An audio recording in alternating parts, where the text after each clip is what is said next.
जैसा कि देश में नए कानून लागू होने जा रहे हैं और नए कानूनों को मंजूरी मिल चुकी है, ऐसे में मोस्टली लोगों को डाउट है कि इससे मैट्रिमोनियल केसेस पर क्या असर होगा। और मोस्टली लोग ये जानना चाहते हैं कि 498A, DV act, 125 CrPC, divorce और चाइल्ड कस्टडी, इन केसेस में इसका क्या फ़र्क पड़ेगा। तो नए लॉज के आने से इन केसेस में कुछ रिलीफ मिलेगा या नहीं मिलेगा। तो आपके इन्हीं सब डाउट्स को क्लियर करने के लिए आज की ये वीडियो मैं लेके आई हूँ। तो फ्रेंड्स, अगर आपने अभी तक हमारे चैनल लीगल स्टोर हाउस को सब्सक्राइब नहीं किया है तो चैनल को सब्सक्राइब कर लें और बेल नोटिफिकेशन को ऑन कर लें, ताकि लॉ से रिलेटेड हमारी सारी वीडियोस की नोटिफिकेशन आप तक पहुंच सके। और वीडियो में आगे बढ़ने से पहले एक और इम्पोर्टेंट अनाउंसमेंट, अगर आपके जीवन में भी कोई कानूनी समस्या है और आप उसका समाधान हमसे चाहते हैं तो आप ऊपर दिए गए नंबर पर कॉन्टैक्ट करके मुझसे और मेरी टीम से जुड़ सकते हैं और घर बैठे ही अपनी कानूनी समस्या का समाधान पा सकते हैं। तो फ्रेंड्स, बिना किसी देरी के शुरू करते हैं आज की इस वीडियो को।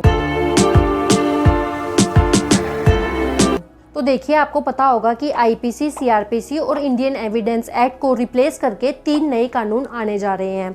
तो अब एक एक करके मैं आपको समझाऊंगी कि इन नए कानूनों का 498A, DV act, divorce, child custody, 125, इन सब सेक्शंस पर क्या असर होने वाला है। तो इन नए कानूनों के हिसाब से कहाँ कहाँ पे आपको फायदा मिलेगा, कहाँ कहाँ पे आपको नुकसान हो सकता है, ये सब कुछ आज की इस वीडियो में हम जानेंगे। तो फ्रेंड्स, ये सब कुछ आप समझ जाएंगे, लेकिन उसके लिए वीडियो को एंड तक जरूर देखें। तो सबसे पहले हम बात कर लेते हैं 498A ऑफ आईपीसी की।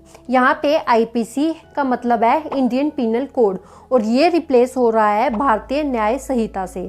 तो जाहिर सी बात है कि 498A के जो केसेस हैं वो अब भारतीय न्याय संहिता जो नया कानून है उसके हिसाब से चलेंगे। तो अब ये जो सेक्शन है वो जिस सेक्शन से रिप्लेस किया गया है उसके अंडर एफआईआर दर्ज होगी। और पुराने कानून में जो केस हैं वो सालों साल तक चलते रहते थे, तारीख पे तारीख ये सब होता रहता था।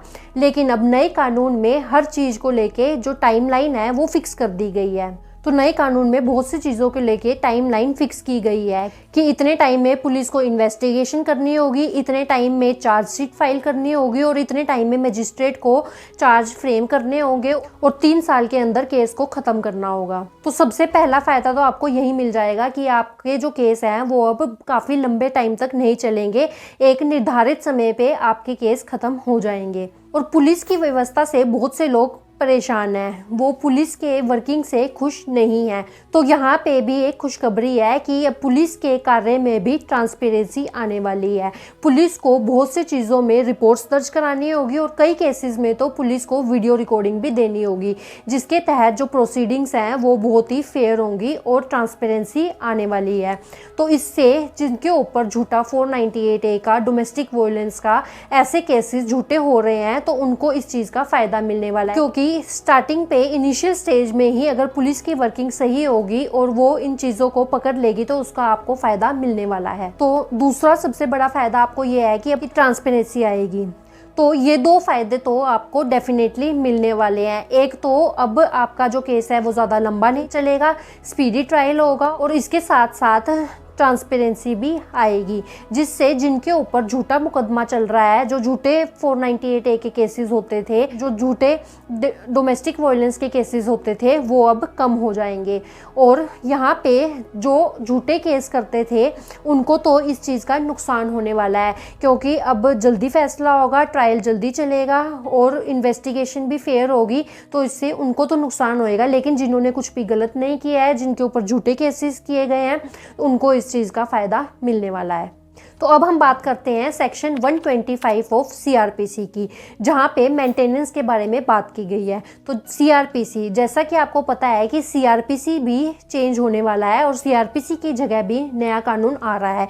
तो जो ये सेक्शन है, जो मेंटेनेंस के केसेस हैं, वो भी अब नए कानून के हिसाब से डिसाइड किए जाएंगे।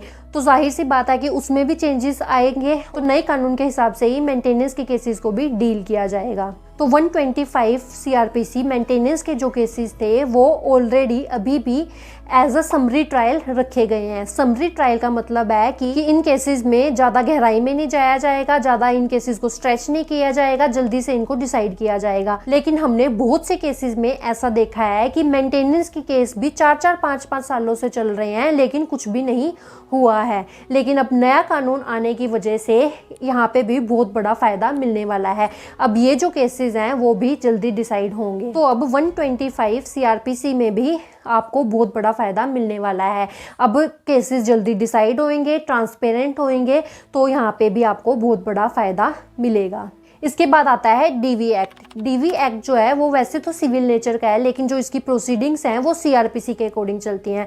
और CRPC जैसा कि आपको पता है कि चेंज होने वाला है नए कानून से, तो इसका मतलब है कि इसकी वजह से DV एक्ट में भी काफ़ी चेंजेस आपको देखने को मिलने वाले हैं और यहाँ पे भी आपको बहुत बड़ा फ़ायदा मिलेगा।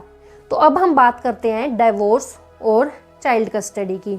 बहुत सी जो पत्नियां हैं वो कहती हैं कि ना तो हम तलाक देंगी और ना ही हम साथ रहेंगी, और वो सिर्फ और सिर्फ पति को परेशान करना चाहती हैं और उनको टॉर्चर करना चाहती हैं। वहीं हस्बैंड्स भी अपनी वाइफ को काफ़ी परेशान करते हैं और इजीली तलाक नहीं देते हैं। और हमने देखा है कि डिवोर्स के जो केसेस हैं वो सालों साल तक चलते रहते हैं। यही हाल है चाइल्ड कस्टडी के केसेस का। चाइल्ड कस्टडी के केसेस में भी देखा गया है कि चाइल्ड कस्टडी के जो केसेस हैं वो कई सालों तक चलते रहते हैं। बच्चा उस टाइम छोटा होता है, लेकिन प्रोसीडिंग्स इतनी लंबी चलती हैं कि उस बच्चे की उम्र बढ़ जाती है और जो पूरा का पूरा केस का पर्पस होता है वही डिफीट हो जाता है, जो पर्पस ही खत्म हो जाता है। और ये जो दोनों केसेस हैं वो बहुत सालों सालों तक चलते रहते हैं। 7 से 8 साल भी कई बार हमने देखा है कि डिवोर्स के केसेस में लग जाते हैं। लेकिन जो डिवोर्स और चाइल्ड कस्टडी है ये दोनों ही सिविल प्रोसीडिंग्स हैं और सिविल प्रोसीडिंग्स में कोई भी बदलाव नहीं हुआ है। ये जो कानून है ये बदले नहीं गए हैं। तो डिवोर्स और चाइल्ड कस्टडी के केस में कुछ भी बदलाव आपको देखने को नहीं मिलेगा। तो यहाँ पे आपको कुछ ज़्यादा फर्क नहीं मिलने वाला है। तो जो नए कानून आए हैं उससे आपको डिवोर्स और चाइल्ड कस्टडी के केसेस में कोई भी फर्क देखने को नहीं मिलेगा और यहाँ पे आपको कुछ फ़ायदा नहीं मिलने वाला है। तो फ्रेंड्स, आई होप अब आपको क्लियर हो गया होगा कि जो 3 केसेस हैं 498A IPC, 125 CRPC और DV एक्ट, इनमें आपको कुछ फायदे, कुछ रिलीफ्स नए कानून के आने से मिलेंगे। लेकिन जो डिवोर्स एक्ट है और जो चाइल्ड कस्टडी है इनमें आपको कुछ एज सच रिलीफ नहीं मिलेंगे, इनमें कुछ भी चेंजेस नहीं आए हैं।